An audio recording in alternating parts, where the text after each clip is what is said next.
ఇక్కడ చాలా స్ట్రగుల్స్ కూడా ఉన్నాయి. పైకి కనిపించిన అద్భుతంగా, అందంగా ప్రతిదీ ఉండదు అని చెప్పి నేను నమ్ముతాను. బికాజ్ ఏంటంటే I have lot of friends కాబట్టి, అందరి స్ట్రగుల్స్ కొన్ని వింటూ ఉంటాం కాబట్టి.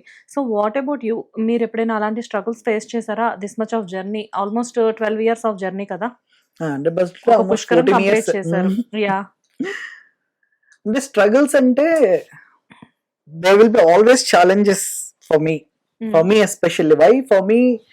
I said because నేను అంటే పాట, మనం రాసిన పాట నలుగురిలోకి వెళ్ళి అది ఒక నానుడయ్యి, ఆ నానుడి మళ్ళీ మనల్ని పాట కోసం పిలిపించాలి. ఓకే. ఈ ఫార్ములాని నేను ఎక్కువ బిలీవ్ చేస్తాను, దీనికోసం కష్టపడతాను నేను. సో ఇది అంటే నేను రాసిన పాట మళ్ళీ నన్ను ఇంకో పాట కోసం పిలిపించాలి. ఈ ఫార్ములాని పెట్టుకున్నప్పుడు మీకు ఆల్వేస్ చాలా బిగ్గర్ స్ట్రగుల్స్ ఉంటాయి ఆబ్వియస్లీ. సో దీనిలో భాగంగా నేను కొన్ని సిద్ధాంతాలు, ఒక రైటర్ గా నాకంటూ కొన్ని సిద్ధాంతాలు పెట్టుకున్నాను అనమాట. This has to be my standards, has to be like this.